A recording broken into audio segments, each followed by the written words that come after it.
শয়তানের কাজই হলো উল্টা কাম করা, আল্লাহ যা করেছে তার উল্টা করা। আল্লাহ তাআলা বললেন উসজুদু লিআদামা, আদমরে বানায়া সবাইকে বললেন আদমরে সেজদা দাও। ফাসাজাদু, সবাই সেজদা করলো। সবাই মানে কারা কোন তো? মাশাআল্লাহ।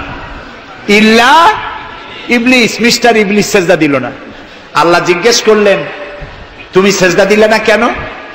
শয়তান তখন আর্গুমেন্ট পেশ করলো। সে বলল আনা খায়রুম মিনহু খালাকতানি মিন নার ওয়া খালাকতাহু মিন তিন, আমি ওর থেকে অনেক ভালো। ওরে বানাইছো মাটি দিয়ে, আমারে বানাইছো আগুন দিয়া। আগুন হলো ঊর্ধ্বমুখী, মাটি হলো নিম্নগতি সম্পন্ন। সুতরাং ঊর্ধ্বমুখী কোন জিনিসকে নিম্নমুখী জিনিসের কাছে আত্মসমর্পণ করতে বলা, সেজদা দিতে বলা মোস্ট আনসাইন্টিফিক। কত বড় শয়তান! শয়তান জানে না যে আগুনের শক্তি কম, মাটির চাইতে আগুনের শক্তি একেবারেই কম। সব থেকে শক্তি বেশি মাটির।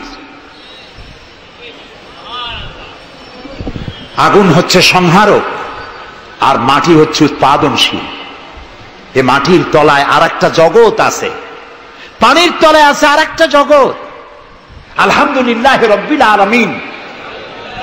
এই যে রব্বিল আলামিন বলা হয়, আলম হচ্ছে এক বচন, আলামিন হচ্ছে বহু বচন। আল্লাহ শুধু ইহকাল আর পরকাল, ইহজগৎ আর পরজগতের মালিক নন, বহুমাত্রিক জগতের মালিক তিনি। সেই জগৎগুলি আমরা চিনি না, অবশ্য সময় হলে আরেকদিন এ ব্যাপারে বলবো ইনশাআল্লাহ। মাটির তলায় কি জগৎ, সাগরের তলায় কি জগৎ, ও বোঝে নাই, ও তো শয়তান, ও এরকম বলে বসলো। আল্লাহ তাআলা বললেন ইন্নাকা রাজিম, তুই মরদুদ, আমার হুকুমের অবাধ্য হয়েছিস, বেরিয়ে যা, তোর জীবনের সমস্ত ইবাদত আমি পণ্ড করে দিলাম। শয়তান বলল আল্লাহ তাআলা আমার ইবাদত গুলি আদমের কারণেই পণ্ড হলো, তাই এতদিন কষ্ট করে ইবাদত করলাম, এর বিনিময়ে কিছু দেবে না? আল্লাহ কয় চাইস কি? কয় আমার 3 দফা দাবি। কি কি? 1 নম্বর, যে আদমের কারণে আমার সব শেষ হইল, শয়তান হয়ে গেলাম, এই আদম বাঁচবে কয়দিন? আল্লাহ তাআলা বললেন এরা তো কিয়ামত পর্যন্ত এর সন্তানেরা থাকবে। শয়তান বলল এই আদম সন্তানকে প্রতারণা করার জন্য আমাকেও কিয়ামত পর্যন্ত হায়াত দিতে হবে। আল্লাহ তাআলা বললেন মঞ্জুর। শয়তান বলল আমাকে আমার 2 নম্বর দাবি, যেহেতু আমি মানুষের প্রতারণা দিব, ভাইতে ভাইতে ঝগড়া লাগাবো, স্বামীতে স্ত্রীতে ঝগড়া লাগাইয়া তালাক দেওয়াবো, ভাইতে ভাইতে খুনাখুনি বাধায় দেব, কিন্তু লোকেরা যদি আমারে দেখতে পায় যে শয়তান এই যে তালাক দেওয়াইয়া এই যে যায়, ছেলে আর বাপে ঝগড়া বাঁধাইয়া ভাইতে ভাইতে খুনাখুনি করাইয়া এই যে শয়তান যায়, তাহলে তো আমার ঠ্যাং আস্ত থাকবে না, আমার তো মেরে ফেলাবে। সুতরাং আমাকে আন্ডারগ্রাউন্ড ওয়ার্ক করতে দিতে হবে, আমি শয়তানি করব, কেউ কিন্তু আমারে কেউ দেখবে না। আল্লাহ কয় মঞ্জুর। শয়তান কয় লাস্টলি এন্ড ফাইনালি 3 নম্বরের দাবি, আমি করব সারা জীবন তোমার বিরোধিতা।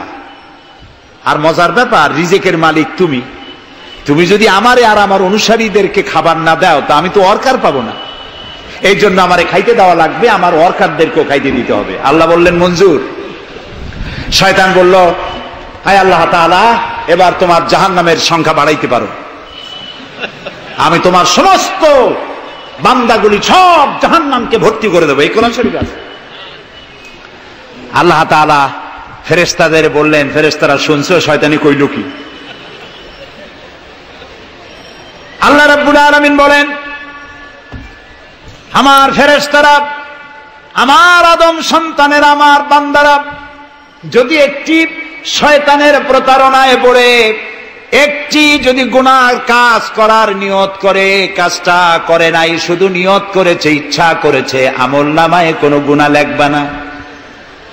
গুনাহটা যখন করে ফেলবে, একটি গুনার বদলে শুধু একটাই গুনাহ লিখবে। আর যদি আমার বান্দা যদি একটি পুণ্য কাজের, নেক কাজ করার নিয়ত করে, কাজটা করে নাই, শুধু নিয়তের জন্য একটা নেকি লিখে দিবা।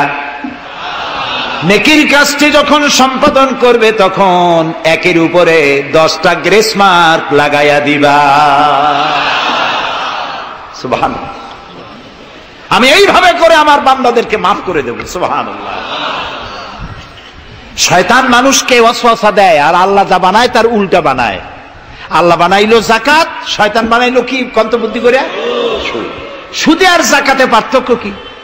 সুদ হচ্ছে ধনীদের গরিবদের কাছ থেকে নাও, ধনীদের দাও, আর জাকাত হচ্ছে ধনীদের কাছ থেকে নাও, সব গরিবদেরকে বন্টন করে দাও। সুবহানাল্লাহ। এর নাম জাকাত।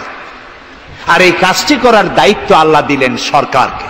সূরা হজ আল্লাহ রাব্বুল আলামিন বলেন, আল্লাযীনা ইম্মাক্কান্নাহুম ফিল আরদ আকামুস সালাত ওয়া আতাউজ যাকাত ওয়া আমারু বিল মা'রুফি ওয়া নাহাউ আনিল মুনকার ওয়া লিল্লাহি আকিবাতুল উমুর।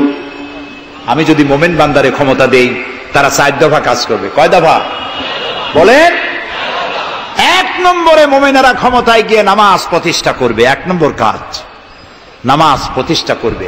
ক্ষমতায় গিয়ে তারা অর্ডার করবে, বেলা 1টার সময় সমস্ত কোর্ট কাছারি আদালত শিক্ষা প্রতিষ্ঠান কল কারখানা সব বন্ধ হবে আধা ঘন্টার জন্য। জোহরের নামাজ আর দুপুরের খানার বিরতি। নামাজ শেষ, আবার কাজ করতে আসো। নামাজ বাধ্যতামূলক। নামাজ যদি বাধ্যতামূলক হয় তাহলে তার সুফল কি? তার সুফল হলো, এসপি যদি বাধ্যতামূলক ভাবে নামাজ হয়, আর এসপি যদি মসজিদের ইমামতি করে দারোগাদের নিয়ে, অফিসারদের নিয়ে, দারোগা যদি, ওসি যদি থানায় পুলিশদের নিয়ে তার ইমামতিতে নামাজ হয়, এমপি যদি তার এলাকার অফিসার দিয়ে নিয়ে ইমামতি করে নামাজে, মন্ত্রী যদি তার এলাকার লোক নিয়ে অফিসারদের নিয়ে সচিবালয় ইমামতি করে, এই মন্ত্রী, এই এমপি, এই ওসি, এই এসপি এদেরকে পিটাইয়াও ঘুষ খাওয়ান যাবে? যাবে না। যে বিশ্ববিদ্যালয়ের ভাইস চ্যান্সেলর নামাজ বাধ্যতামূলক হওয়ার কারণে মসজিদের ইমামতি করবেন, শিক্ষক শিক্ষয়িত্রী ছাত্র ছাত্রী 5 ওয়াক্ত নামাজ যে বিশ্ববিদ্যালয় জামাতে আদায় করবে, ওরা কি মাস্তান, গুন্ডা, সাদাবাজ হবে? হতে পারে না। এই জন্য সরকারের প্রথম দায়িত্ব হবে, কে বলতেছেন? কার কথা শোনাইতেছি? প্রথম দায়িত্ব হচ্ছে নামাজ প্রতিষ্ঠা করো। 2 নম্বরে যাকাত আদায় করো। 2 নম্বরে কি? যাকাত আদায় করো। এই যাকাত গভর্নমেন্ট আদায় করবে। আল্লাহর কায়দাটা কি দেখেন, এর মধ্যে সিগনিফিকেন্স কি? গভর্নমেন্ট আদায় করবে কেন? আমরা দিলে হবে না কেন? আমরা দিলেও হবে যদি ইসলামী সরকার না থাকে। ইসলামী সরকার হলে, অর্থাৎ আল্লাহর বিধান কায়েম হলে যাকাত কালেকশন করবে গভর্নমেন্ট। এখানে একটা সাইকোলজিক্যাল ব্যাপার আছে। আমি যদি অধ্যক্ষ রশিদ খান সাহেবের কাছে আমি বলি যে আমি গরিব মানুষ, আমার কিছু সাহায্য করেন, উনি যদি আমাকে সাহায্য দেন যাকাত থেকে, অথবা কোনো দয়া করে কিছু পয়সা দেন, চিরটা কাল ওনাকে দেখলে পরে আমার মাথাটা একটু নত হয়ে যেতে পারে। আল্লাহ চান না তার কোন বান্দার মাথা আর একটা গোলামের সামনে নত হোক। সেই জন্য আল্লাহ চান সরকারের কাছ থেকে নাও, তোমার মাথা উঁচু থাকুক। সুবহানাল্লাহ কইতে ইচ্ছা করে না? এ মাথার অনেক দাম। যেখানে সেখানে সেজদা দিয়েন না। পীর বুজুর্গ দেখলেই পায়ের উপরে পড়ে যায়েন না। কদম বসি করতে ইচ্ছা করে করেন, আমি বাধা দেব না, কিন্তু মাথাটা নিচু করেন না। মাথাটা আল্লাহ ছাড়া কারো সামনে নত হতে পারে না। এই মাথার অনেক দাম। আপনার বডি চেনাই যাবে না যদি মাথা না থাকে। আপনার মা অথবা স্ত্রী ছাড়া মস্তকবিহীন বডি চেনা কঠিন। এটা বডির আইডেন্টিটি। এই জন্য দেখবেন পৃথিবীর সমস্ত প্রাণী খাবারের সময় রুজির উপরে, রিজিকের উপরে মুখ লাগাইয়া খায়। গরু, বাছুর, মুরগি, হাঁস, হাতি, বাঘ, ভল্লুক, ময়না, টিয়া সব খাবারের উপরে মুখ লাগাইয়া খায়। কেবলমাত্র মানুষ খাবারের সময় খাবারটা না খাইয়া মাথা উঁচু থাকে, এখানে দেয়। আল্লাহ চান রিজিকের সামনে আমার বান্দার মাথা নত হবে না। মাথা নত হবে তো রাজ্জাকের সামনে নত হবে, রিজিকের সামনে নয়। সুতরাং গভর্নমেন্টের কাছ থেকে নাও, তাহলে তোমার মর্যাদা ঠিক থাকবে, কোনো ব্যক্তির কাছ থেকে নয়। গভর্নমেন্ট কালেকশন করবে, গভর্নমেন্ট বিতরণ করবে। এরপরে দারিদ্র বিমোচন ইসলামের সব থেকে বড় প্রোগ্রাম, দারিদ্র বিমোচন করা। কারণ কি? কারণ হলো আমার রাসূল বলেছেন, কাদাল ফাকরু আইয়াকুনা কুফরা। দারিদ্র মানুষকে কুফরির মধ্যে ঠেলে দেয়। তার নামাজ রোজা থাকে না, আল্লাহ রসুল থাকে না, দরিদ্রের ধর্ম একখানা রুটি, সে তখন পূর্ণিমার চাঁদকে রুটির মতো দেখে। আছেন একটা কবিতা এরকম, পূর্ণিমার চাঁদ যেন ঝলসানো রুটি, তখন তার ধর্ম হয়ে যায় এটা। এই জন্য রসুল্লাহ বলেছেন কাদাল ফাকরু আইয়াকুনা কুফরা। রসুল্লাহর একটা ব্যাংক ছিল, সেই ব্যাংকের নাম ছিল বাইতুল মাল। এই বাইতুল মাল ব্যাংক যেদিন তিনি এর ইনোগ্রাল সেশন, উদ্বোধনী দিন, আমাদের ব্যাংকগুলি উদ্বোধন করার সময় কত শামিয়ানা, গেট, তোরণ ইত্যাদি করা হয়। রসুল্লাহর ব্যাংক উদ্বোধন করা হলো মসজিদে নববীর ভিতরে, খেজুর গাছের খুঁটি আর খেজুর গাছ, উটের পশম, খেজুর গাছের পাতার মাটি, এই দিয়া ছাদ। উপরে যদি বৃষ্টি হয় আধা ঘন্টা, নিচে বৃষ্টি পড়ে 1.5 ঘন্টা, পাতার ট্যাপট্যাপানি। এরকম একটা মসজিদের ভেতরে বসে রসুল্লাহ ব্যাংক উদ্বোধন করলেন আর বললেন, বুখারীর হাদিস, মান তারাকা দায়নান আও দিয়ান ফাআলাইয়া। আমার রাষ্ট্রের ভিতরে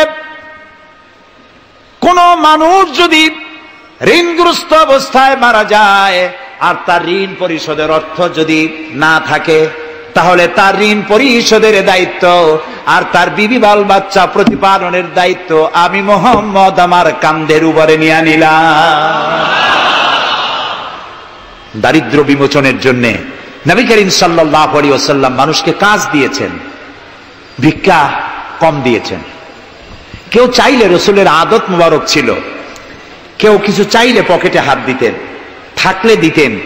জীবনে একদিনের জন্য কাউকে না বলেন নাই। বলেছেন কিছু নাই, বলতেন আজকে দিতে পারলাম না, তুমি আবার এসো, দেব না, এরকম কথা জীবনে একবারও বলেন নাই। সুবহানাল্লাহ। শুধু দিয়েছেন, কিছু নেন নাই। আল্লাহ, সারা জীবন মানুষের কষ্ট বুকের উপরে ধারণ করেছেন, কাউকে কষ্ট দেননি। ক্ষুধার্ত মানুষের দুয়ারে দুয়ারে গেছেন, নিজে ক্ষুধায় কষ্ট করেছেন। হযরত আবু বকর, ওমর মসজিদে নববীর ভেতরে বসে অসময় বসে আছেন। রাসূলুল্লাহ দিনের বেলায় জিজ্ঞেস করলেন, তোমরা এই অসময় এখানে কেন? তারা বললেন, আমরা ক্ষুধার্ত, 2-3 দিন কিছু খাই না। রাসূলুল্লাহ বললেন, আমারও তো একই অবস্থা, চলো।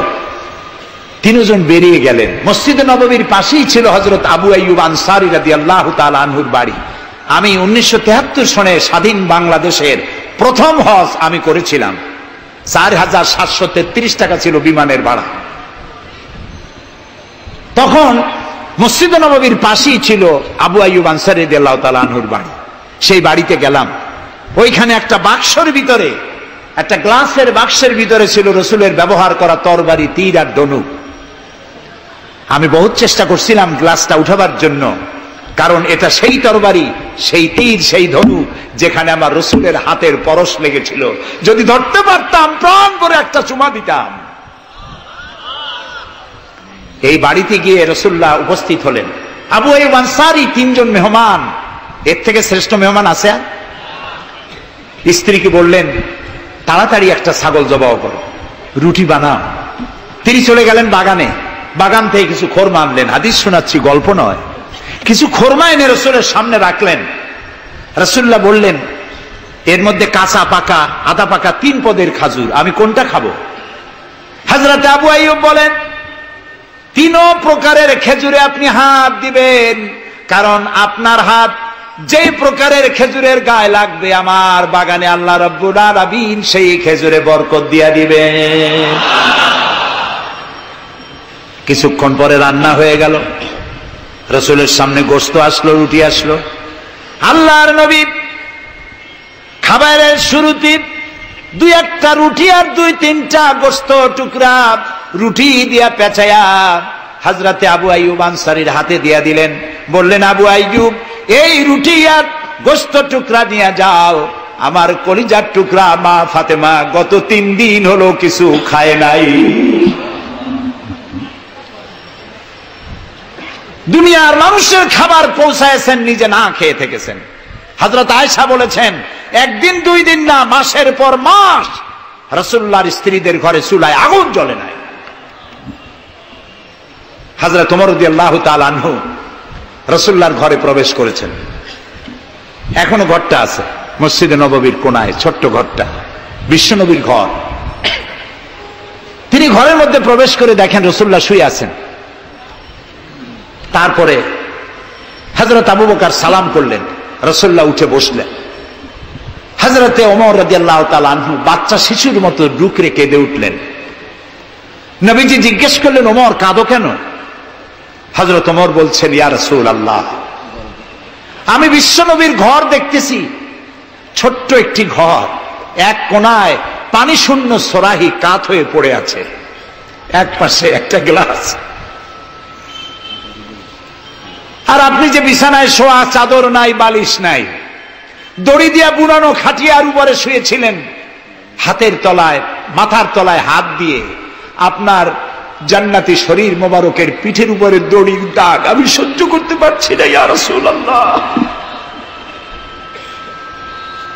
কাফেরেরা পৃথিবীতে এত শান্তি করলো, আর আল্লাহ রাসূলের গায়ে দড়ির দাগ, আপনি আমাকে অনুমতি দেন, আমি একটা তোশক আপনাকে বানায় এনে দেই। রাসূলুল্লাহ বললেন, ওমর, আমি যদি হুকুম করি, এই যে ওহদ পাহাড়টা আমার জন্য সোনায় পরিণত হয়ে যাবে। আমি পৃথিবীতে শান্তি করতে আসি নাই, এসেছি মানবতার মুক্তির জন্য, কল্যাণের জন্য। নবী করিম সাল্লাল্লাহু আলাইহি ওয়াসাল্লাম এই যাকাতের বিধান কায়েম করলেন। মানুষের দুয়ারে দুয়ারে খাবার পৌঁছে গেল, বৃদ্ধরা ভাতা পেল, বয়স্করা ভাতা পেল, বেকারেরা তাদের কাজের সংস্থান পেয়ে গেল। অবস্থা এমন হলো, হযরত ওমর ইবনে আব্দুল আজিজ রাহমাতুল্লাহ আলাইহির সময় যাকাত কে নেবে, যাকাত কে নেবে চিল্লানো হতো, ঢোল বাজানো হতো। একজন লোক পাওয়া যেত না যে যাকাত আমার দরকার। ইতিহাস লিখছে, ওই সময় একজন লোক তার সাদকার টাকা নিয়ে ঘুরতেছে যে যাকাত কাকে দিবে। 3 দিন হলো যাকাত নেওয়ার মতো একটা লোক পেল না। অবশেষে ক্লান্ত হয়ে মরুদ্যানের মধ্যে বসে আছে। কিছু সময় পর দেখলো যে একটা লোক, ধুলায় ধূসরিত চেহারা, তিনি এসেছেন, হাতে একটা বড় টোপলা। এই লোকটি বলল, পথিক, আসসালামু আলাইকুম, আমি 3 দিন ঘুরলাম এই দেশে, একটা মানুষ পেল না যাকে আমি সাদকার টাকা, যাকাতের টাকা দিতে পারি। আপনাকে মনে হচ্ছে গরিব মানুষ, জামা কাপড় ময়লা, আপনি আমার এই টাকাগুলি নিয়ে আমাকে উদ্ধার করুন। লোকটি বলছে, তোমার মাথা ঠিক আছে কিনা আমি জানি না, তুমি কি মনে করছো যে আমার এই বস্তার মধ্যে ছেঁড়া খাতা? তোমার ওই টোপলায় যত টাকা, ওর থেকে অনেক বেশি টাকা আমার এই বস্তার ভিতরে। আমি 1 সপ্তাহ ঘুরতেছি, একটা গরিব মানুষ পাই নাই এই দেশে। এটি হলো যাকাতের কল্যাণময়তা, যাকাত ভিত্তিক অর্থ ব্যবস্থার কল্যাণময়তা। যারাই যাকাত দেয় না, অর্থকে সঞ্চিত করে, সোনা এবং রূপাকে সঞ্চয় করে, তাদের সম্পর্কে আল্লাহ কি বলছেন? والذين يكنزون الذهب والفضة ولا ينفقونها في سبيل الله فبشرهم بعذاب أليم। যারা নাকি রৌপ্য এবং স্বর্ণ সঞ্চয় করে, আমার রাস্তা খরচ করে না, মানে গরিবদের দেয় না, সঞ্চিত করে রাখে, তাদের জন্য কঠিন পীড়াদায়ক শাস্তির সুসংবাদ দাও। প্রশ্ন উঠতে পারে, শাস্তির কি সুসংবাদ হয়? শাস্তির কি হয়? আল্লাহ সুসংবাদ বললেন কেন? এটা বোঝাবার জন্য ছোট্ট একটি দৃষ্টান্ত যথেষ্ট। মা যদি ছেলেকে কন্ট্রোল করতে না পারে, দারুণ দুষ্ট, মা তখন বলে, দাঁড়া, তোর বাপ আসুক, আমি তারে নালিশ করব, এমন পিটটি দেবে তখন মজা টের পাবি। পিটাইলে কি মজা লাগে? তাহলে মজা বললো কেন? শাস্তির তীব্রতা বোঝাবার জন্য মজা শব্দ ব্যবহার করা হয়। এটা কোরআনে কারীমের বাগধারা। আল্লাহ তাআলা বলছেন, তীব্র শাস্তির সুসংবাদ দাও। স্বর্ণ আর রৌপ্য জমা করে রেখেছ, যাকাত দাওনি। বহু মহিলার অসংখ্য সোনা রূপা আছে, যাকাত দেন না। কবে কালে ভদ্র একটা বিয়ে আসবে, সেই বিবাহে সজ্জিত হয়ে যাবেন, সারা বছরে যাকাত দিলেন না, এতগুলি সোনা আটকায় রাখলেন কেন? আল্লাহ চান না টাকা পয়সা পুঞ্জীভূত হয়ে থাকুক। কোরআন শুধু নামাজ রোজা নয়, দেখুন না আল্লাহ কি বলছেন। আল্লাহ বলছেন, কায়লা ইয়াকুনা দুলাতাম বাইনাল আগনিয়াই মিনকুম।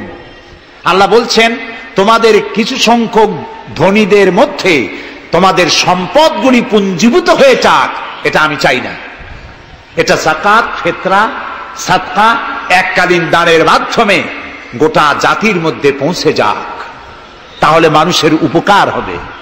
সুতরাং 7.5 তোলা নিচ পর্যন্ত যাকাত আপনার না দিলে চলবে। যখন 7.5 তোলা হবে তখনই যাকাত শুরু হবে। যত বেশি হয় গোড়া থেকে শুরু করে সবটা দিতে হবে। 52 তোলা রূপা হলে যাকাত দিতে হবে। এই যাকাতের টাকা না দিয়ে যারা জমা করে রাখেন, শাস্তিটা কি হবে শোনেন। আল্লাহ শাস্তির ধরনও বলছেন, ইয়াউমা ইউহমা আলাইহা ফি নারে জাহান্নামা ফাতুকওয়া বিহা জিবাহুম ওয়া জুনুবুহুম ওয়া যুহুরুহুম হাযা মা কানাজতুম লিআনফুসিকুম তাকনিজুন। এমন একদিন আসবে যখন এই স্বর্ণ আর রৌপ্যকে জাহান্নামের আগুন দিয়ে জ্বালায়া সিল বানানো হবে, আর এই সিলগুলি তোমার কপালে, তোমার পার্শ্ব দেশে, তোমার পৃষ্ঠ দেশে সিল মারা হবে জাহান্নামের আগুন দিয়ে, আর বলা হবে হাদা মা কানাজতুম লিআনফুসিকুম, এই হলো তোমার সেই সব সঞ্চিত সম্পদ যা তুমি সঞ্চয় করে রেখেছিল, আল্লাহর রাস্তায় খরচ করো নাই। রাসূলের কাছে প্রশ্ন হয়েছে, ওয়ায়াসআলুনাকা মাযা ইউনফিকুন, হে রাসূল আপনাকে প্রশ্ন করা হয় যে কি খরচ করব।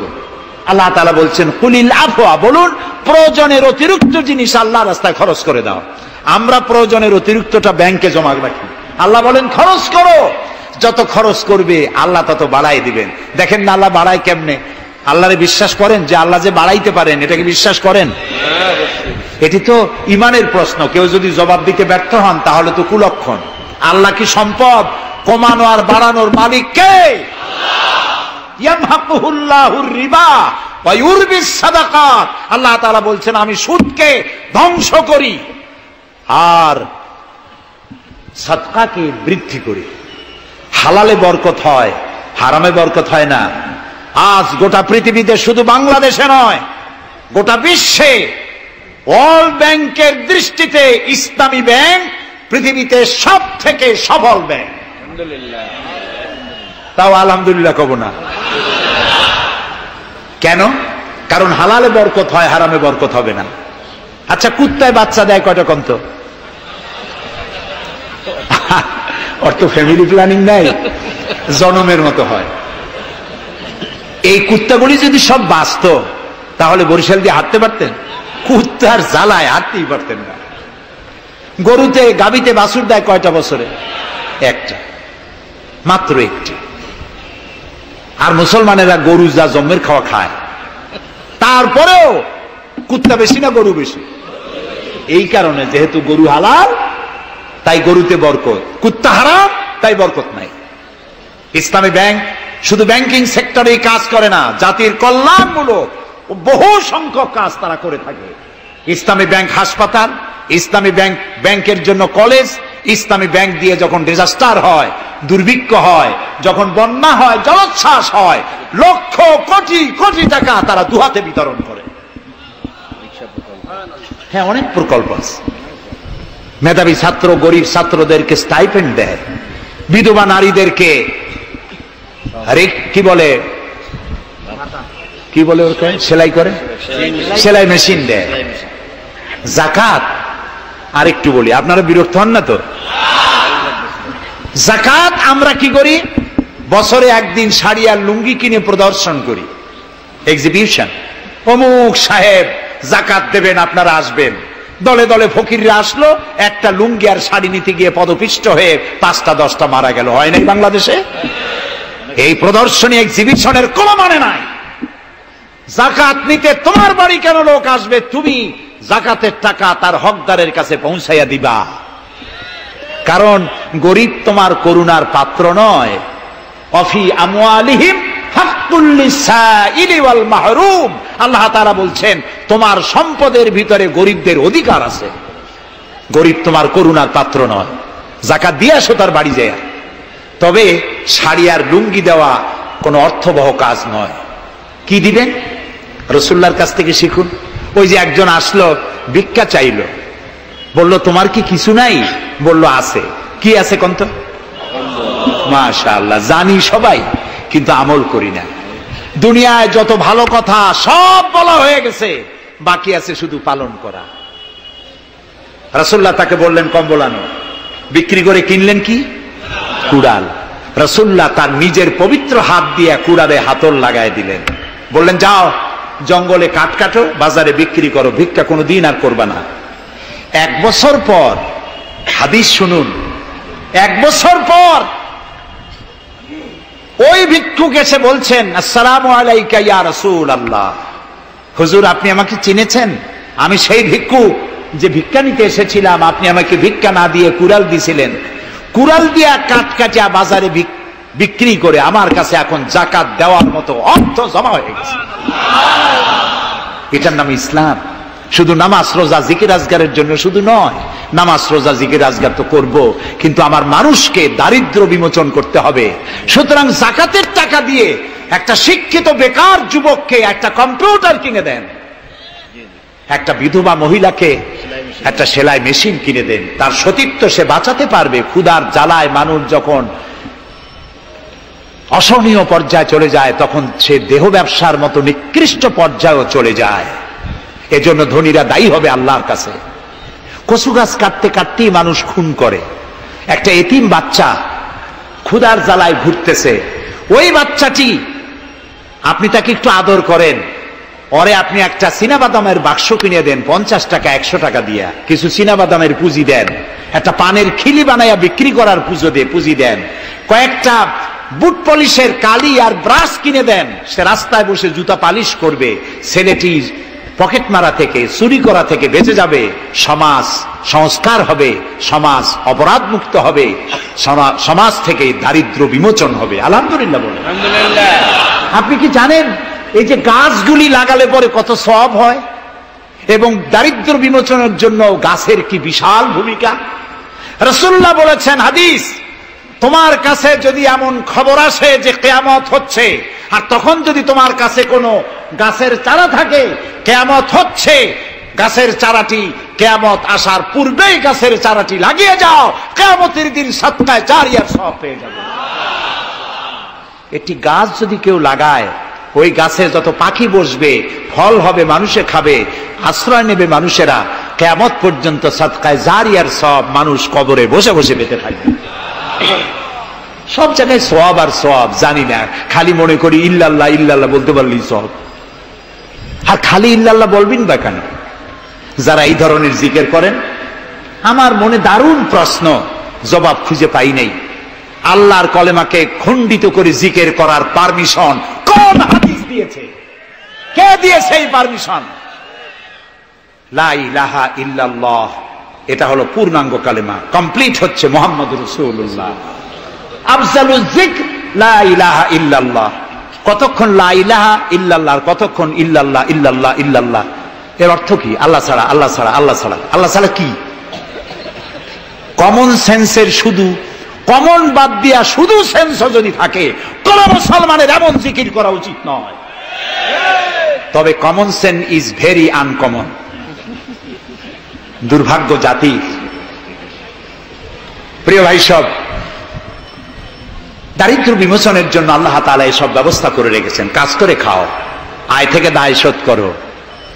আপনার পুকুর কেটে চতুর্দিকে পুকুরের কান্দায় পেঁপে গাছ লাগান, কলা গাছ লাগান, হাঁস পালেন, হাঁসগুলি পানিতে সাঁতার কাটবে, ভেতরে মাছ থাকবে, হাঁসের পায়খানা খেয়ে মাছ বড় হবে, হাঁস বড় হয়ে ডিম দেবে, এই ডিম বিক্রি করবেন, মুরগি বিক্রি করবেন, পেঁপে বিক্রি করবেন, কলা বিক্রি করবেন। মানুষের কাছে হাত পাতার চাইতে নিকৃষ্ট কাজ আর নাই। রাসূলুল্লাহ বলেছেন আল্লাহর কাছে এই রকমের হাতের চাইতে এই রকমের হাতের মর্যাদা বেশি। এইটার নাম কি? চাওয়া। বলেন এইটার নাম কি? এইটার নাম আল্লাহর কাছে এইটার কোনো দাম নাই, কোনো দাম নাই। আল্লাহর কাছে দাম এইটা। এই জন্য যারা শ্রমিকদের সম্পর্কে আমার রাসূল বলেছেন আল কাসিবু হাবিবুল্লাহ, যারা সহজে উপার্জন করে খায় ওরা আল্লাহর বন্ধু। আপনারা শ্রমিক না, সেই জন্য সুবহানাল্লাহ কইতে পারলেন না। আলহামদুলিল্লাহ বলে। রাসূলুল্লাহর হাদিস শোনাচ্ছি, আমি গাজী কালু চম্পাবতীর পুঁথি শোনাচ্ছি না। আল কাসেব হাবিবুল্লাহ, যে ব্যক্তি স্বহস্তে উপার্জন করে খায় সে আল্লাহর বন্ধু।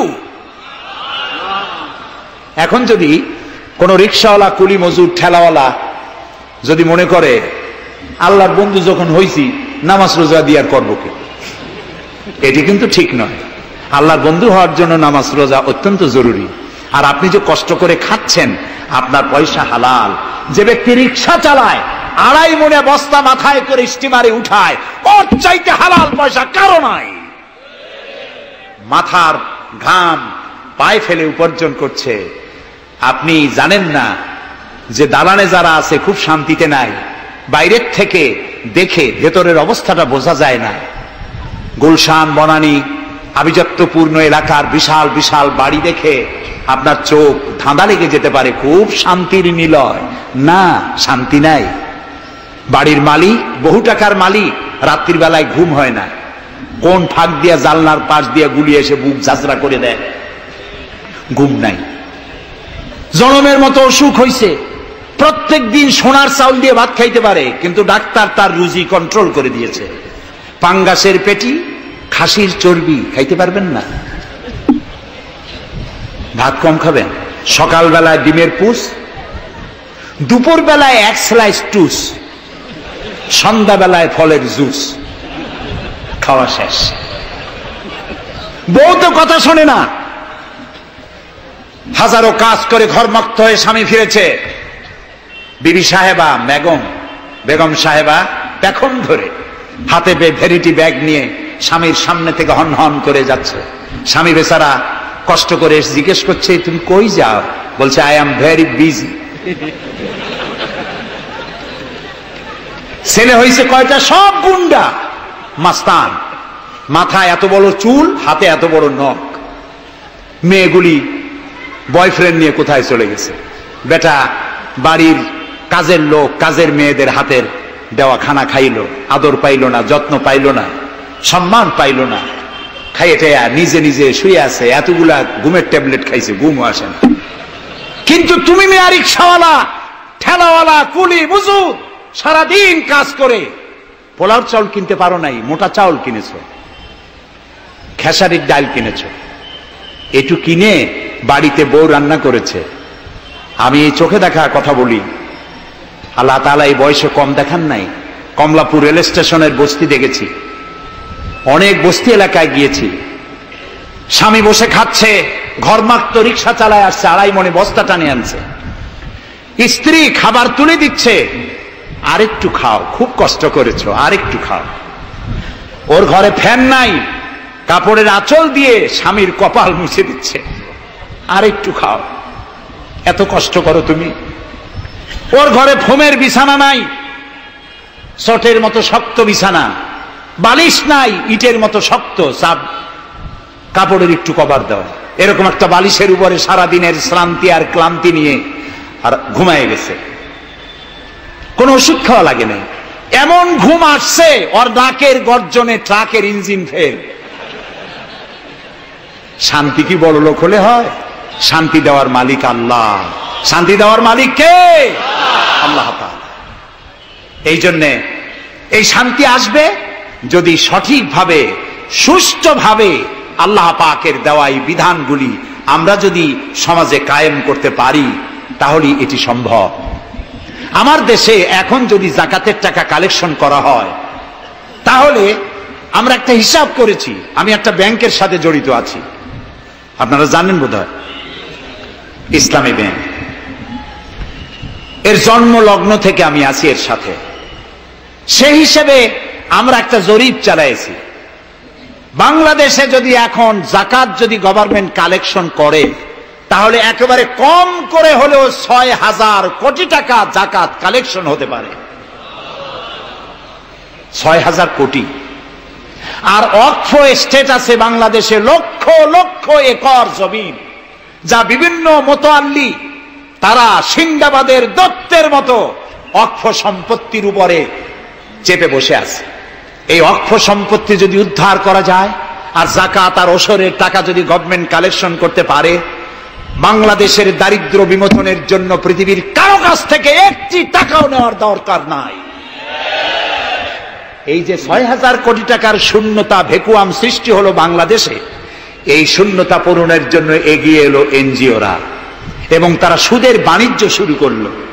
ব্যাংক সুদ নেয় 15 or 17%, আর এনজিওরা নেয় 35 থেকে 40%। মারাত্মক সুদখোর। সমাজে কাবলিওয়ালাদের মতো সুদ চালু করে দিয়েছে। প্রিয় ভাই সব, বাংলাদেশ এটি সম্পদশালী দেশ। যারা বলে, আমি পার্লামেন্টে একবার বক্তৃতায় বলেছিলাম যে যারা বলে বাংলাদেশ গরিব, আমি তাদের সাথে একমত হতে পারি না। আমার দেশ সম্পদশালী দেশ, আলহামদুলিল্লাহ বলে। আমার দেশ, এ বাংলাদেশের আবাদযোগ্য জমির পরিমাণ 2,40,00,000 একর। আলহামদুলিল্লাহ বলবেন না? এখানে বনজ সম্পদ আছে 32,53,860 কিলোমিটার বর্গমিটার নিয়ে, বর্গমাইল জুড়ে। এখানে আল্লাহর হিকমতটা দেখেন। সুন্দরবন আমাদের থেকে দূরে না কাছে? বরিশাল, বরগুনা, বাগেরহাট, সাতক্ষীরা, এই এলাকায় সুন্দরবন কে বানাইছে? কোন গভর্নমেন্ট বানিয়েছে?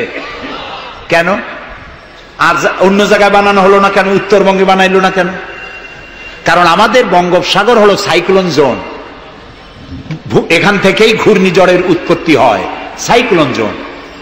240, 80, 300 অথবা সহস্র মাইল স্পিডে বা 500 মাইল স্পিডে ঝোড়ো হওয়া প্রবাহিত হওয়ার জন্য ঘূর্ণিঝড় প্রস্তুতি দেয়। আবহাওয়া বার্তা দিয়ে তা শোনানো হয়।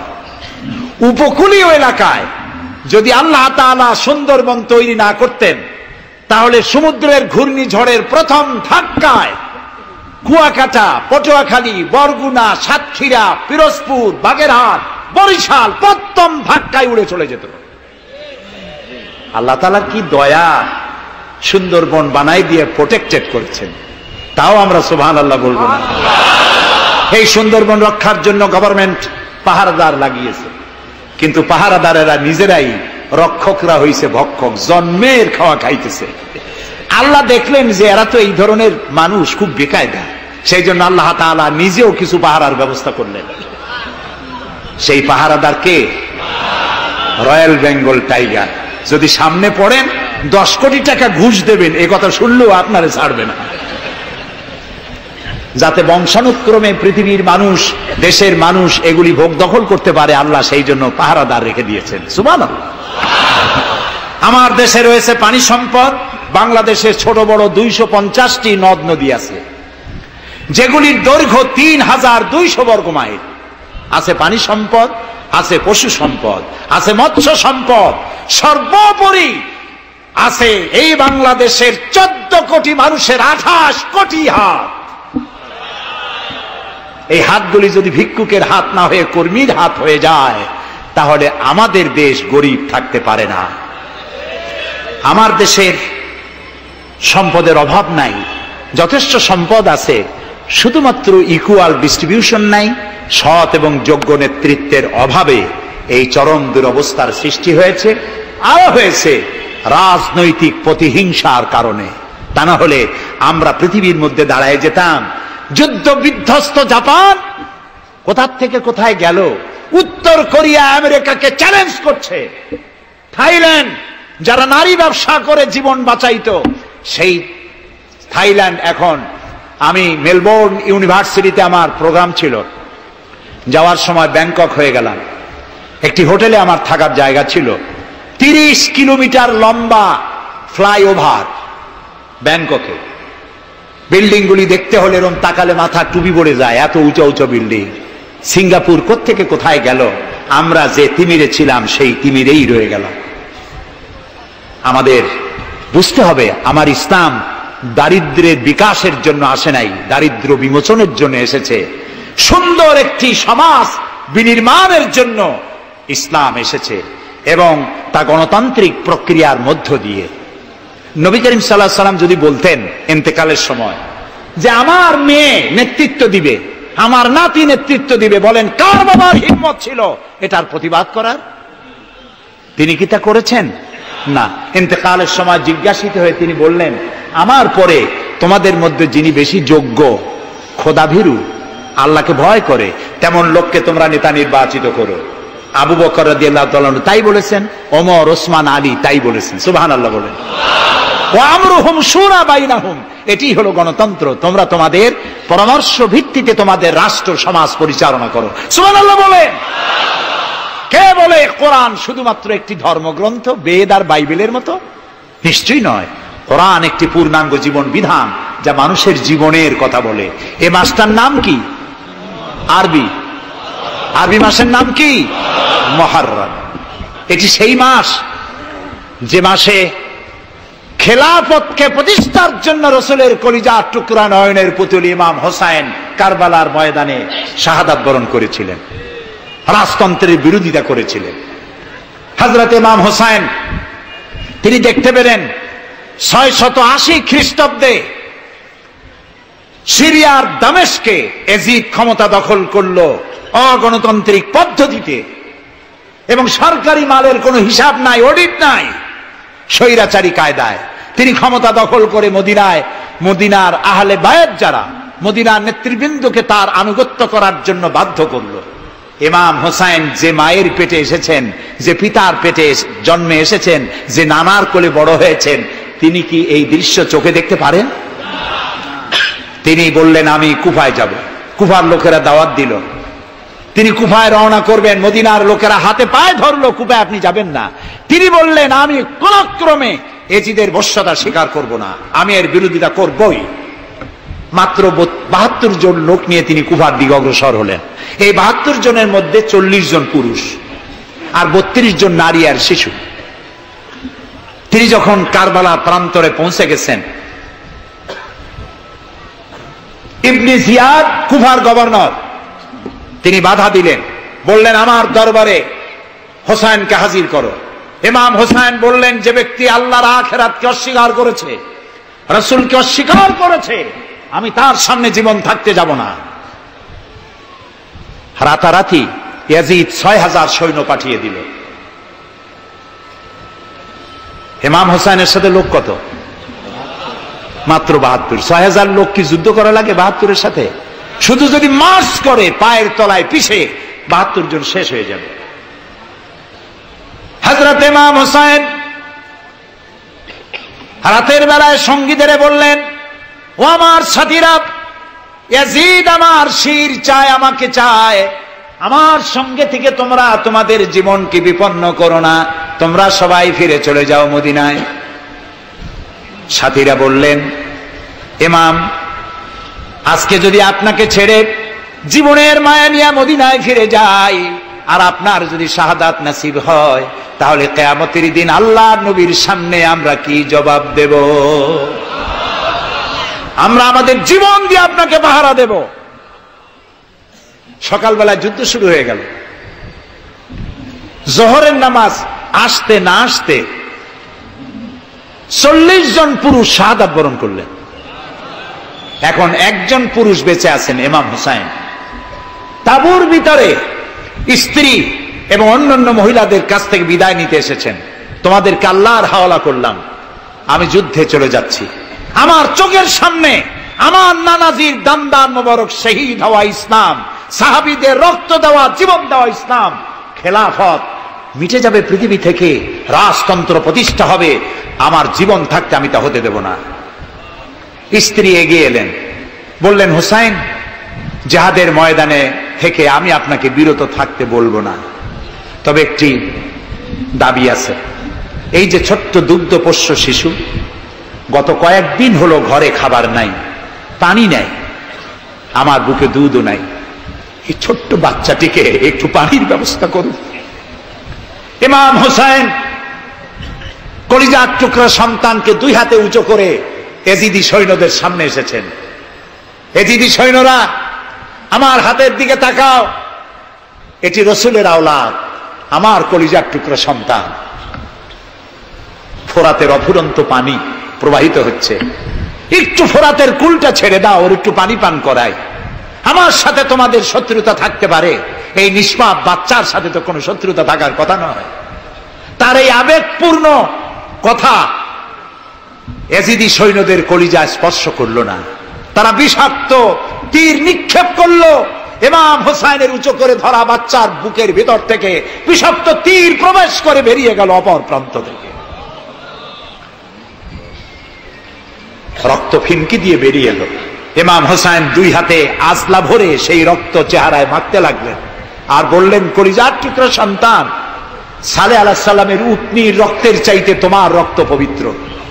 হযরত সালেহ আলাইহিস সালামের চাইতে রাসূলুল্লাহর মর্যাদা অনেক বেশি, তুমি তার আওলাদ। বাচ্চাকে কোলে করে নিয়ে স্ত্রীর কাছে গিয়ে বললেন, স্ত্রী, এই নাও তোমার বাচ্চা, ঠান্ডা হয়ে গেছে, এমন পানি পান করেছে কিয়ামত পর্যন্ত পানি পানি বলে তোমারে আর বিরক্ত করবে না। ইমাম হোসেন লড়াই করলেন ময়দানে, বহু সংখ্যক সৈন্য হতাহত করে ফোরাতের কুল উন্মুক্ত করে ঘোড়ার পৃষ্ঠ থেকে নেমে এক আজলা পানি তুলেছেন, পানি পান করবেন। মুখের কাছে যখন আকণ্ঠ তৃষ্ণার্ত পিপাসার্ত হোসাইন মুখের কাছে পানি নিয়েছেন, হঠাৎ ভেসে উঠল মনের পর্দায়, একটু আগে আমার কলিজার টুকরা সন্তান এই পানির অভাবে চলে গেল। 40 জন মানুষ বিদায় হলো, এক ফোঁটা পানি দিতে পারলাম না, এই পানি আমি কেমনে খাই? হাতের থেকে পানি পড়ে গেল। অশ্বের পৃষ্ঠে আরোহণ করলেন, চতুর্দিক থেকে তীর আর তরবারি আসতে লাগলো। ইমাম হোসেন বললেন, থামো, একটু থামো, তোমরা কাকে তীরবিদ্ধ করছো? আমি কি তোমাদের রসুল মুহাম্মদ সাল্লাল্লাহু আলাইহি সাল্লামের নাতি নই? আমি কি তোমাদের রসুলের কলিজার টুকরা মা ফাতেমার নয়নের মণি নই? কেমন করে আমার গায়ে তোমরা তীর মারো? উম্মে সালমা, আমাদের মা উম্মে সালমা রাদিয়াল্লাহু তাআলা আনহা, সকাল বেলায় 11ই মুহররম সকাল বেলায় তিনি ঘরে বসে কাঁদতেছেন। কয়েকজন প্রতিবেশী মহিলা এসে বলছেন, মা আপনি কাঁদেন কেন?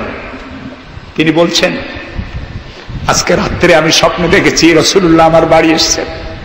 আমি দেখতে পেলাম আল্লাহ রসুলের চোখ দিয়ে পানি পড়ছে, দাড়ি মোবারক ধুলা মাখা, বুক কাটা বলি। আমি জিজ্ঞেস করলাম, ইয়া রাসূলুল্লাহ, আপনি কাঁদেন কেন? মুখখানা মলিন কেন? দাড়ি মোবারকে ধুলাবালি কেন? রাসূলুল্লাহ বললেন, উম্মে সালমা, তুমি জানো না আমি এইমাত্র কারবালা থেকে এসেছি।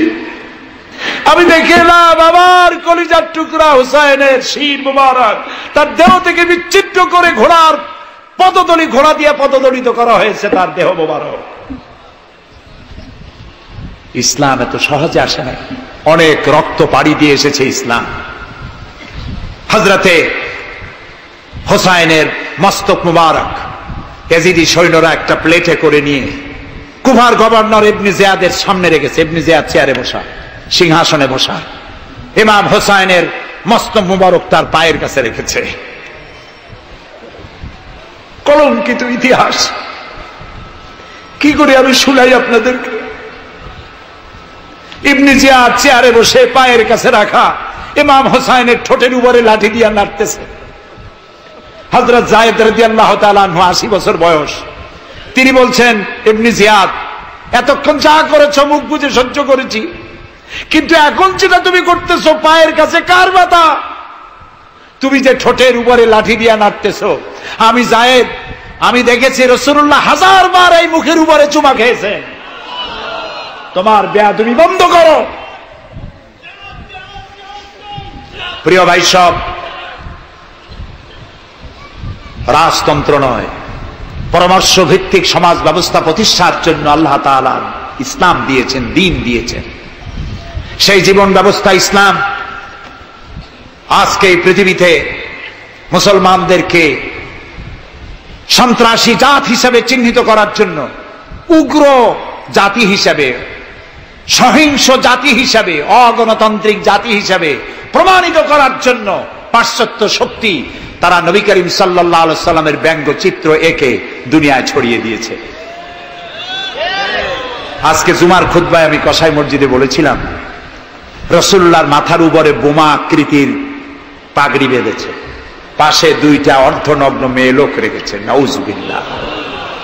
তোদের মতো অসভ্য আছে পৃথিবীতে? ডেনমার্ক, আমেরিকা, ইউরোপ, তোমরাও কি মানুষের মতো কাজ করেছ? বিশ্ব নবী পৃথিবীতে সব দিয়েছেন, কিছু নেন নাই। তাকে অপমান করার অর্থ হচ্ছে মানব সভ্যতাকে অপমান করা। রাসূলকে অপমান করার ক্ষমতা কারো নাই। তার সম্মান পাহাড় সমান নয়, তার সম্মান আকাশ সমান নয়। রাসূলের সম্মান আল্লাহর আরশ পর্যন্ত। আল্লাহ তার আরশে আজিমে কাউকে দাওয়াত দেন নাই, বিশ্ব নবীকে দাওয়াত দিয়েছিলেন। আমি আমার বরিশালবাসীদের বলবো,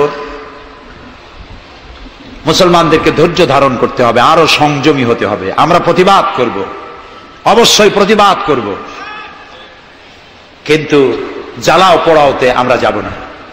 আমরা কারো পতাকা পোড়ানো, কারো অফিসে ভাঙচুর করা, এটা আমাদের কাজ না। আমরা গড়ার জন্য এসেছি, আমরা ভাঙ্গার জন্য আসি নাই। কেউ অসভ্য হলে আমরা অসভ্য হতে পারি না। ওরা অসভ্য, ওরা বর্বর, ওদের জীবনে ভালোবাসা নাই, তাই ওরা প্রতি বছর একটা দিন ভালোবাসা দিবস পালন করে। আমার জীবনে ভালোবাসার অভাব নাই।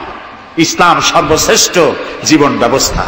এই কল্যাণময় জীবন ব্যবস্থা প্রতিষ্ঠার জন্য এগিয়ে আসতে হবে মুসলমানদেরকে, সকলকে, হিন্দুদেরকেও। হিন্দু, বৌদ্ধ, খ্রিস্টানদের বলি, আমার প্রিয় ভাইয়েরা, আপনাদের মধ্যে আমাদের মধ্যে পার্থক্য খুবই কম। হিন্দুরা বলেন এক ব্রহ্মা, দ্বিতীয় নাস্তি। আমরা বলি লা ইলাহা ইল্লাল্লাহ, কথা প্রায় কাছাকাছি। আপনারা পুনর্জন্মে বিশ্বাসী, আমরা পুনরুত্থানে বিশ্বাসী। আমরা খুব ভালো আছি, এই দেশটা খুব ভালো দেশ, পূজা আর রোজা একসাথে হয়, আমরা অনেক আরামে আছি। এদেশে সাম্প্রদায়িক সম্প্রীতি নাই বলে যারা বিদেশে বদনাম ছড়ায়, তাদের হেদায়েতের জন্য আমরা আল্লাহর কাছে দোয়া করি, আল্লাহ তাদের হেদায়েত করো। ক্ষমতা হারায় মানুষ এত পাগল হয় যে দেশের বিরুদ্ধে কথা বলে, মায়ের বিরুদ্ধে কথা বলে, রাষ্ট্রের বিরুদ্ধে কথা বলে। আল্লাহ এদের হেদায়েত নসিব করে দিন। প্রিয় ভাই সব, আমার হিন্দু ভাইয়েরা, অমুসলিম ভাইরা যারা আসছেন, আমি তাদেরকে বলবো, এই কোরআন শুধু মুসলমানদের জন্য নয়। আপনার ইসলাম কবুল করা লাগবে না। আমি ইউরোপ, আমেরিকা, অস্ট্রেলিয়া, আফ্রিকায় যখন অমুসলিমদের মধ্যে বক্তৃতা করি, তখন বলি আপনাদের মুসলমান হওয়া লাগবে না। যে ধর্মে আছে সে ধর্মে থেকেই যদি কোরআন বর্ণিত আইন যদি মানেন, আপনি শান্তি পাবেন, দুনিয়ায় শান্তি পাবেন, আখিরাতে পরকালেও শান্তি পাবেন কিনা আল্লাহ ভালো জানেন, তবে দুনিয়ার শান্তি তো পাবেনই। কোরআনের আইন সকলের জন্য প্রযোজ্য। প্রিয় ভাই সব, আমি এখন মুনাজাতের দিকে আগাবো। ইসলামের ব্যাখ্যা দিচ্ছিলাম, ইন্নাদ-দীনা ইনদাল্লাহিল ইসলাম। ইসলামের চাইতে কল্যাণময় জীবন ব্যবস্থা পৃথিবীতে আর নাই। বলেন সুবহানাল্লাহ। আমি মুনাজাতের দিকে যাচ্ছি, আর মুনাজাতের আদব হলো বসা। এই রাস্তা জুড়ে যত মানুষ দাঁড়ানো আছেন, সব মানুষ বসুন। গতকাল বলেছিলাম, মুনাজাতের কথা শুনে দুই একজন হাঁটে, এটি কিন্তু বেয়াদবির পর্যায়ে পড়ে। আদবের খেলা। মানুষের হাতে যেমন ক্যামেরা থাকে, ফেরেশতার হাতে ক্যামেরা আছে না? তা আপনি মুনাজাতের কথা শুনে যদি হাঁটেন, আপনি তো বেয়াদবের খাতায় নাম লেখালেন। এমন হতভাগ্য কারো হওয়া উচিত না। মুনাজাত হয় কার কাছে? সেই আল্লাহরে ভয় করেন, জায়গায় বসেন এবং মুনাজাতে শরীক হন। মুসলমানদের বড় দুর্দিন যাচ্ছে, এত বড় দুর্দিন। আমি ছোট্ট মানুষ, আমার জ্ঞান সীমিত, আমার ইলেম কালাম সীমিত, আমার দৃষ্টিভঙ্গি সীমিত। এই সীমিত দৃষ্টিভঙ্গি দিয়ে, আমার পড়াশোনা অবজারভেশনের মধ্য দিয়ে আমি যেটা বুঝতে পারি, বর্তমান পৃথিবীতে মুসলমানেরা যে বিরাট ষড়যন্ত্র আর বিপদের মুখোমুখি হয়েছে, পৃথিবীতে কোনো কালে এত ষড়যন্ত্র, এত বহুমুখী ষড়যন্ত্র আর কোনোদিন হয়েছে বলে আমার জানা নাই। এই ষড়যন্ত্র থেকে বাঁচার জন্য দোয়া করতে হবে কার কাছে? কার কাছে? তিনিই পারবেন আমাদেরকে কল্যাণ দিতে। এই জন্যে মা বোনেরা যারা এসেছেন, মা বোনদেরকে বলবো, আপনাদেরকে ইসলাম সর্বাধিক সুযোগ দিয়েছে, আপনাদের অধিকার দিয়েছে। লেখাপড়া করতে পারবেন, চাকরি করতে পারবেন, রাজনীতি করতে পারবেন, আপনারা সমাজনীতি করতে পারবেন, আপনারা যুদ্ধেও যেতে পারবেন, সব পারবেন। তবে আপনার শালীনতা, আপনার সম্ভ্রম, আপনার সতীত্ব, আপনার পর্দা আপনাকে বজায় রাখতে হবে। এ কাজটুকুনের মধ্য দিয়ে নারীর অধিকার প্রতিষ্ঠিত হবে। সেজন্য আমি মা বোনদেরকে বলবো, আসুন ইসলামকে জানি, ইসলামকে বুঝি, ইসলামের সাথে নিজেদেরকে সম্পৃক্ত করি। এটি শুধুমাত্র নামাজ রোজা হজ জাকাতের ধর্ম নয়। নামাজ রোজা হজ জাকাত সহ অর্থনীতি, সমাজনীতি, রাষ্ট্রনীতি সবকিছুর সমন্বয় একটা জীবনের স্কিম, একটি পরিকল্পনা যা দিয়েছেন আল্লাহ তাআলা। সুবহানাল্লাহ বলুন। আর ওই কথার প্রতিবাদ করি যারা আল্লাহর আইন প্রতিষ্ঠার নামে বোমা হামলা করে, সন্ত্রাসী তৎপরতা চালায়, এরা জিহাদকে অবমাননা করেছে। জিহাদ আর যুদ্ধ এক কথা নয়, জিহাদ আর কিতাল এক কথা নয়, হোলি ওয়ার এবং জিহাদ এক কথা নয়। সুতরাং আল্লাহর আইন প্রতিষ্ঠার নামে যারা সন্ত্রাসী তৎপরতা চালায় তারা একটি জঘন্য কাজ করছে। যারা বোমা মারে আল্লাহর আইন প্রতিষ্ঠার জন্য, তারা মানুষ নয়, তারা মানুষ নামের কলঙ্ক, তারা নরপশু। বলুন তো তারা কি? তারা জানোয়ার। হরকতুল জিহাদ, তারপরে জামাতুল মুজাহিদিন, জুমরাতুল মাসাকিন, আবার আরেকটা নতুন সংগঠন বেরোচ্ছে নাকি শুনলাম, তার নাম করেছে তারা আল জঙ্গিতুল জংলা। এরা কোন জঙ্গল থেকে বাইর হবে আল্লাহ জানে। আপনারা যদি এদের ধরতে পারেন, এদেরকে থানায় সোপর্দ করবেন। আপনি যদি জানতে পারেন, আপনার ছেলের রুম আপনার পরিদর্শন করা উচিত। আপনার ছেলের পড়ার রুমের টেবিলের ড্রয়ারে কি আছে, বালিশের তলে কি আছে, বেডের নিচে কি আছে, সেসব বইপত্র আপনার দেখা উচিত। অর্ধ পড়ুয়া, লেখাপড়া জানে না, মা বাপ থেকে বিচ্ছিন্ন করে এইসব ছেলেপেলেদেরকে ওরা ট্রেনিং দেয়। একটা বিচারপতি মারতে পারলেই বেহেশতে যাবা তাড়াতাড়ি, একটা আইনজীবী মারতে পারলে বেহেশতে যাবা, বোমা মারো বেহেশতে যাও। বলেন নাউজুবিল্লাহ। আমাদের দেশে ইসলাম এসেছে বড় বড় আলেম আর বড় বড় আল্লাহর ওলিদের মাধ্যমে ইসলাম এসেছে। তারা কি বোমাবাজি করেছেন? তারা কি সন্ত্রাসী তৎপরতা করেছেন? না। ওই জায়গায় দেখেন হযরত খানজাহান আলী রহমতুল্লাহ আলাইহির কবর আছে না? কোথায়? বাগেরহাটে। খালি কুমির দেখেন না, ইতিহাস দেখেন। তিনি এসে, মানুষের খাবার পানি ছিল না, বড় বড় দিঘি কেটেছেন। এই ছিল তাদের কাজ। দিঘি কেটেছেন, পুকুর করেছেন, রাস্তা করেছেন, মসজিদ করেছেন। হযরত শাহজালাল রহমতুল্লাহ আলাইহি গৌর গোবিন্দের বিরুদ্ধে যুদ্ধ করা লাগে নাই, শুধু আযান দিয়েছেন আর তাদের মূর্তিগুলির কম্পন শুরু হলো। গৌর গোবিন্দ দৌড়াইয়া পলাইয়াও কুল পায় নাই, বিনা যুদ্ধেই দখল হয়ে গেছে সিলেট। সুবহানাল্লাহ। তারা প্রতিবাদ মুখর ছিলেন। হযরতে মুজাদ্দেদ আল ফিসানি রহমতুল্লাহ আলাইহি সম্রাট আকবরের বিরুদ্ধে প্রতিবাদ করেছেন, জেল খেটেছেন, সমাজ সংস্কার করেছেন। এ ছিল অলিউল্লাহদের কাজ। আমাদের দেশে শর্ষিনার পীর, ফুরফুরার পীর, জৌনপুরের পীর, চরমোনাইর মরহুম পীর হযরত মাওলানা ইসহাক সাহেব রহমতুল্লাহ আলাইহি পীরের মতো পীর ছিলেন। আমি ছাত্র জীবনে তার অনেক ওয়াজ শুনেছি। কান্দা মানুষ পাগল হয়ে যেত। গাছের তার তলারটা দুটো খাওয়ার অভ্যাস ছিল না। তিনি মানুষকে ব্যঙ্গ করেন নাই, কারো বিরুদ্ধে উল্টাপাল্টা ফতোয়া দেন নাই। আমার কাছে ইসলাম, কারো কাছে ইসলাম নাই, এই বাজে কথা তিনি জীবনেও বলেন না। আমরা তাকে সম্মান করি।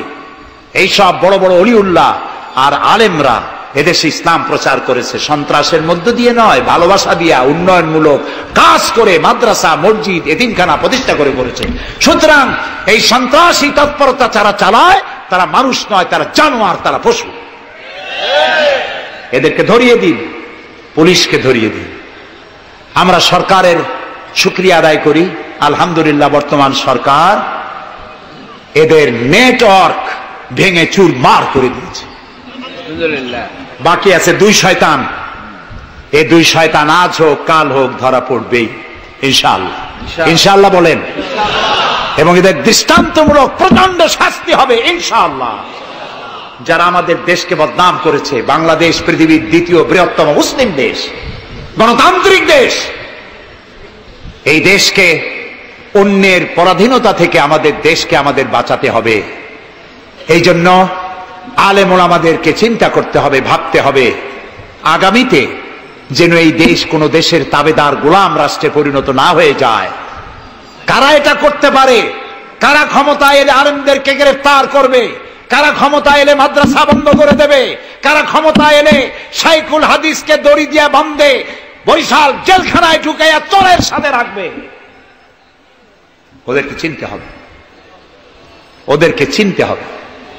আর ঐক্যবদ্ধভাবে যারা আলেমদের পক্ষে, মাদ্রাসার পক্ষে, যারা আলেমদেরকে অসম্মান করে না, আলেমদেরকে মর্যাদা দেয়, তাদের সাথে থাকুন। এই দেশের সমস্ত মাদ্রাসাগুলি ফাজেলকে ডিগ্রির মান, কামেলকে মাস্টার্সের মান দেওয়া হবে ইনশাআল্লাহ। কওমি মাদ্রাসাগুলোকে স্বীকৃতি দেওয়া হবে ইনশাআল্লাহ। আমার দেশে ইসলাম প্রচারিত হয়েছে দুটি শিক্ষা ব্যবস্থার মধ্য দিয়ে, আলিয়া এবং কওমি। আমরা কোনোটাকে ঘৃণা করি না, দুটোই। আমি পল্টনে বক্তৃতায় বলেছিলাম, কেউ যদি আমাকে জিজ্ঞেস করে আপনার দুটি চোখের মধ্যে কোনটা আপনার প্রিয়,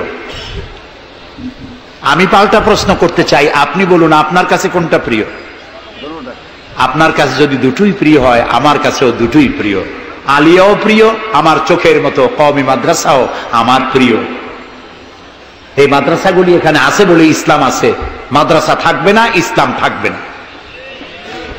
সুতরাং মাদ্রাসা হচ্ছে ইসলামের লালন কেন্দ্র। মসজিদও থাকবে না, মসজিদে যেতে হলে তো মাদ্রাসা লাগবে। নামাজ শিখবা কোথায়, আল্লাহরে চিনবা কোথায়? এই জন্য সব থেকে বেশি জরুরি হলো মাদ্রাসা। সেই মাদ্রাসার তারা শত্রু, তাই 252টা মাদ্রাসা যারা বন্ধ করেছিল, এখন তারা আবার বলে ক্ষমতায় যেতে পারলে সংবিধানের 5ম সংশোধনী বাতিল করবে। 5ম সংশোধনী বাতিলের অর্থ কি? 5ম সংশোধনী বাতিলের অর্থ হলো আল্লাহর উপরে, রাষ্ট্রের সমস্ত কাজের উৎস আল্লাহর উপর ঈমান এবং অবিচল আস্থা কেটে দিয়ে সেখানে সংবিধানের শিরোনাম থেকে বিসমিল্লাহ কেটে দেওয়া হবে। ধর্মভিত্তিক রাজনীতি নিষিদ্ধ ঘোষণা করা হবে। মুসলমানেরা বেঁচে থাকতে কোন অবস্থাতেই এই শক্তিকে ক্ষমতায় আসতে দেওয়া যায় না। সমস্ত আলেম ওলামা ঐক্যবদ্ধ হতে হবে। কোন মিষ্টি কথায় ভুলে গেলে হবে না। তেলের দাম, দ্রব্য মূল্য বেড়ে গেছে, তাই আমাদেরকে অন্য পথে যেতে হবে। এই পাগলামি করলে নিজের পায়ে নিজে কুড়াল মারা হবে। সুতরাং আল্লাহর দিন, দেশ বাঁচলে আমরা বাঁচবো, স্বাধীনতা থাকলে আমরা থাকবো। দেশের স্বাধীনতা, অস্তিত্ব, অখণ্ডত্ব বাঁচিয়ে রাখার জন্য সর্বোপরি এই যে টুপি মাথায় দিয়ে চলি, মুখে দাড়ি আছে, এই দাড়ি আর টুপিকে টিকিয়ে রাখার জন্য যারা ইসলামকে ভালোবাসে, আলেমদেরকে ভালোবাসে, সম্মান দেয়, মর্যাদা দেয়, উন্নয়নের জোয়ার বয়ে দেয় সারা দেশ জুড়ে, তাদের সাথে ঐক্যবদ্ধ হয়ে কাজ করা আমাদের ঈমানের দায়িত্ব। সে দায়িত্ব পালনের তৌফিক আল্লাহ আমাদেরকে দান করুন। বাস, আমরা এখন মোনাজাত করব। মোনাজাতের পরে এশার আজান হবে। এশার নামাজ জামাতে পড়ে আমরা বাড়ি যাব। ঠিক আছে ভাই? গতকাল কিন্তু ঠিক থাকে নাই, আজকে যেন থাকে। তবে অনেকে এশার নামাজ পড়ে এসেছেন, এটাও ঠিক। যারা পড়ে আসেন নাই তারা আমাদের সাথে পড়বেন। নামাজ না থাকলে ঈমান থাকবে না। নামাজ না পড়লে নিজেকে মুসলমান বলে পরিচয় দেওয়ার অধিকার নষ্ট হয়ে যায়। জীবনে আর নামাজ ছাড়বো না, এই ওয়াদা কি করা যায়? যাবে? দুহাত উঁচু করুন, বলুন ইয়া আল্লাহ, তোমার পবিত্র নামে ওয়াদা করি, যতদিন পর্যন্ত মালাকুল মউত আমার মাথার কাছে না আসতেছে, ততদিন পর্যন্ত ফরজ নামাজ, ফরজ রোজা আর ছাড়বো না, আর ছাড়বো না, আর ছাড়বো না। এবার জোরে বলেন ইয়া আল্লাহ, আমার আজকের এই ওয়াদা আমার মৃত্যু পর্যন্ত আমাকে পালন করার তৌফিক দাও ইয়া রাব্বাল আলামিন। এখন মোনাজাত হচ্ছে। মোনাজাতের পর আপনারা নামাজের জন্য কাতার দিয়ে দাঁড়িয়ে যাবেন আর সকলে আর্থিক সাহায্য করবেন। আল্লাহুম্মা আমিন। রব্বানা যালামনা আনফুসানা ওয়া ইন লাম তাগফির লানা ওয়া তারহামনা লানাকুনান্না মিনাল খাসিরিন। রব্বানা যালামনা আনফুসানা ওয়া ইন লাম তাগফির লানা ওয়া তারহামনা লানাকুনান্না মিনাল খাসিরিন। হে আল্লাহ তাআলা, হাজার হাজার মুসলমান নরনারী দীর্ঘক্ষণ ধরে তোমার কোরআন শুনেছি, হাদিস শুনেছি, আর শেষ পর্যায়ে এসে ভিক্ষুকের মতো, কাঙ্গালের মতো গুনার বোঝা মাথায় নিয়ে তোমার দরবারে হাত তুলেছি। দয়া করে মেহেরবানি করে আমাদের জিন্দেগীর সমস্ত গুনাহ খাতাকে মাফ করে দাও। আমাদের মধ্য থেকে আমাদের মা বাপ দুনিয়া থেকে যারা বিদায় হয়ে গেছে, আয় আল্লাহ রব্বুল আলামিন, মা বাপের কবরগুলিকে জান্নাতের টুকরা বানাইয়া দাও। রব্বিরহামহুমা কামা রব্বায়ানি সগীরা। সবাই পড়েন রব্বিরহামহুমা কামা রব্বায়ানি সগীরা। আয় আল্লাহ রব্বুল আলামিন, জনম দুঃখিনী গর্ভধারিণী মা, যিনি না খেয়ে আমাদের মুখে ক্রন্দন মুখে চুমা দিয়া শত চুমা দিয়া হাসি ফুটাইছেন, না খেয়ে আমাদেরকে খাওয়াইছেন, আমরা না ঘুমানো পর্যন্ত ঘুমান নাই, এত কষ্ট করেছেন যেই মা, আল্লাহ কবরটাকে বেহেশত বানাইয়া দাও। বাপজান এত কষ্ট করলেন, বাড়ি ঘর বানাইয়া দিয়া খালি হাতে বিদায় হয়ে গেছেন, কোন হালতে আসি জানি না, আল্লাহ আব্বার কবরটাকে বেহেশত বানাইয়া দাও। আমাদের মা বাপ যাদের বৃদ্ধ হয়ে গেছেন, রব্বুল আলামিন বিছানায় পড়ায়া পরনির্ভর করে মারবা না। আল্লাহ তাআলা স্বনির্ভর থাকাকালীন নিজে নিজে টয়লেটে যেতে পারেন, নিজের খাবার নিজে খেতে পারেন, দাঁড়াইয়া নামাজ পড়তে পারেন, নিজের কাপড় নিজে পরতে পারেন। এই অবস্থায় সুস্থ অবস্থায় ইমানের সাথে উঠাইয়া নিয়েও বিছানায় ভালাইয়া রাইগো না।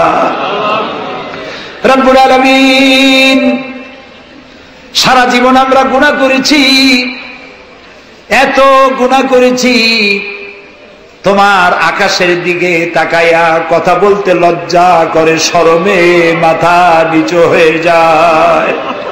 আল্লাহ, যত গুনাহ করছি, নাফরমানি করেছি, আর তুমি শুধু মেহেরবানি করেছো। তুমি যদি আমাদের গোপন গুনাহগুলি জাহির করে দিতে, যৌবনকালের গুনাহ, জীবনের গুনাহ যদি সমাজের লোকেরা জানতো, স্ত্রী পুত্ররা জানতো, সম্মান দিত না। আল্লাহ তাআলা কিয়ামতের দিন লক্ষ কোটি মানুষের সামনে আমাদের গোপন গুনাহগুলি জাহির করে দিয়ে আমাদেরকে শরম দিও না। আয় আল্লাহ তাআলা, তোমার নবী বলেছেন 3000 বছর ধরে তুমি জাহান্নামের আগুন উত্তপ্ত করেছো। আল্লাহ তাআলা চৈত্র মাসের দ্বিপ্রহরের রোদ সহ্য হয় না। আল্লাহ তাআলা জাহান্নামের আগুন আমরা সইতে পারবো না। জাহান্নামের আগুন আমাদের জন্য আল্লাহ তুমি হারাম বানায়া দাও। আল্লাহুম্মা আজিরনা মিনান নার। সবাই পড়েন আল্লাহুম্মা আজিরনা মিনান নার, আল্লাহুম্মা আজিরনা মিনান নার। আয় আল্লাহ তাআলা, তামাম পৃথিবীতে মুসলমানেরা আজ বড় বিপদে, মুসলমানদের কেউ দেখার নাই। ইরাকের আল গরিব কয়েদখানার ভিতরে মুসলমানদেরকে উলঙ্গ করে তাদের মুখের উপরে কাফেরেরা পেশাব করেছে। গুয়ান্তানামো কারাগারের ভিতরে মুসলমানদের বান্দা তাদের সামনে কোরআন শরীফের উপরে পেশাব করেছে। রাসূলুল্লাহর মাথায় বোমা উঠাইয়া দিয়েছে। নগ্ন নারী তার পাশে বসাইয়া ছবি উঠাইছে। বাবু, আমাদের কলজা চলে যায় বাবু। আল্লাহ নর পশুদের হেদায়েত দাও। আল্লাহ পরাশক্তির নামধারী তথাকথিত সভ্যতাকে আল্লাহ তুমি হেদায়েত দিয়ে দাও। ওদের নসিবে যদি হেদায়েত না থাকে, তুমি তো আমাদের সেই আল্লাহ যে আল্লাহ নমরুদকে জুতা পেটা করে বিদায় করেছো। তুমি তো সেই আল্লাহ যে ফেরাউনকে চুবাইয়া মারছো। আল্লাহ, এই সভ্যতার দাবিদার গুলি যারা আমার রসুলকে অপমান করতেছে, মুসলমানদেরকে অপমান করছে, কোরআনকে অপমান করছে, ফেরাউনের মতো নমরুদের মতো জুতা মেরে ডুবাইয়া ধ্বংস করে গজব দিয়া বিদায় করে দাও। আল্লাহ, আমাদের এই শান্তিপূর্ণ দেশে যারা বোমা মারে, সন্ত্রাসী হামলা করে, ওদেরকে আমরা চিনি না, তুমি ভালো করে জানো ওরা কারা। আল্লাহ, ওদেরকে হেদায়েত করো, ওদেরকে তুমি ধরাইয়া দাও। ওদেরকে কারা টাকা দেয়, কারা বুদ্ধি দেয়, কারা পরিচালিত করে, তাদের চেহারা জনগণের সামনে উন্মোচিত করে দাও। তাদেরকে জনগণের সামনে ন্যাংটা করে দাও। আল্লাহ তাআলা, আমাদের এই সুন্দর দেশটির উপরে তুমি রহমত করো। আল্লাহ, তোমাকে বলবো না কাকে বলবো। পৃথিবীতে যত মুসলমান দেশ তুমি দিয়েছো, প্রত্যেক মুসলমান দেশের পাশে আরো 2-4টা মুসলমান দেশ আছে। তুমি আমাদের দিকে তাকায় দেখো তো আমাদের অবস্থাটা কি। আমরা কোথায় যাব? আমাদের তো পালাবারও জায়গা নাই। একদিকে সমুদ্র আর 3 দিকে কারা। আল্লাহ, তুমি এই বাংলাদেশটাকে দয়া করে হেফাজত করো। কারো তাবেদার বানাইও না, কোন পদসেবী পদলেহীদের গোলাম বানাইও না। আল্লাহ এই দেশের মুসলমানদের মাথায় টুপি রাখা, মুখে দাড়ি রাখার পথে বিঘ্ন ঘটায়ও না। মাদ্রাসাগুলি বন্ধ করে দিয়ে আমাদের দম বন্ধ করে দিও না। আল্লাহ তাআলা এমন শক্তি ক্ষমতা এনো না যারা ইসলামকে অপমান করবে, আলেমদেরকে অমর্যাদা করবে, এমন লোকদেরকে কিয়ামত পর্যন্ত ক্ষমতা দিও না। আল্লাহুম্মা লা তারুদ্দানা খায়বিন, আল্লাহুম্মা লা তারুদ্দানা খায়বিন। আল্লাহ তাআলা একেবারে কিছু না দিয়ে একেবারে খালি হাতে আমাদেরকে ফেরত দিও না বাবা। আমি কয়েক সেকেন্ড আপনাদের জন্য ছেড়ে দিলাম। মাথা নিচু করেন, চক্ষু বন্ধ করেন, কেঁদে কেঁদে মনের কথা আল্লাহরে বলেন, দোয়া কবুল হবে ইনশাআল্লাহ। কোরআনের মাহফিল, দোয়া কবুল হবে ইনশাআল্লাহ।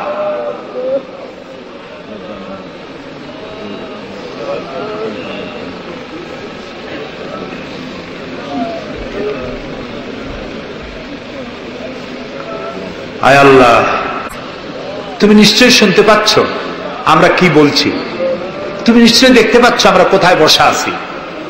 আল্লাহ তাআলা তুমি তাকিয়ে দেখো, তোমার অনেক বান্দীরা তারা বহু কষ্ট করে এসছেন। আল্লাহ তোমার বান্দীদের আরজি পুরা করো, মহিলাদের, মা বোনদের ব্যাধি মাফ করো, যার সন্তান নাই নিঃসন্তানীকে সন্তান দাও, যাদের ছেলে মেয়ে বড় হয়েছে বিয়ে দিতে পারে না বিয়ের ব্যবস্থা করে দাও, রুজি রুটিতে যাদের অভাব অনটন আল্লাহ তাদের ব্যবস্থা করে দাও। আল্লাহ তাআলা আমাদের দেশে যারা নৈরাজ্য সৃষ্টি করতে চায়, অস্থির করতে চায় দেশটাকে, আল্লাহ তাদের হাত থেকে দেশটাকে রক্ষা করো। এই বরিশালের উপরে রহমত নাজিল করো। এখানে যারা ব্যবসা বাণিজ্য করে হালাল ভাবে ব্যবসায় বরকত দাও। এদেশে হিন্দু, মুসলমান, খ্রিস্টান, বৌদ্ধ সাম্প্রদায়িক সম্প্রীতি নিয়ে বসবাস করার তৌফিক দান করে দাও। আলেম ওলামা পীর বুজুর্গদের মধ্যে মহব্বত কায়েম করে দাও। যারা আলেম ওলামাদের মধ্যে বিদ্বেষ সৃষ্টি ছড়ায়, যারা ইসলামী আন্দোলনের বিরুদ্ধে ফতোয়া দিয়া আল্লাহ তাআলা যারা বিঘ্ন ঘটাতে চায়, আল্লাহ দয়া করে তাদেরকেও হেদায়েত করো। অনেকে দোয়া চেয়েছেন, যিনি যেভাবে দোয়া চেয়েছেন তুমি জানো, তার দোয়া পূরণ করো। আল্লাহ তাআলা এই মাহফিলে জনগণকে সাহায্য করার তৌফিক দাও। আল ফারুক সোসাইটিকে কিয়ামত পর্যন্ত কবুল করে নাও। ربنا تقبل منا إنك أنت السميع العليم وتب علينا إنك أنت التواب الرحيم سبحان ربك رب العزة عما يصفون وسلام على المرسلين والحمد لله رب العالمين واجعل آخر كلامنا عند الموت لا إله إلا الله محمد رسول الله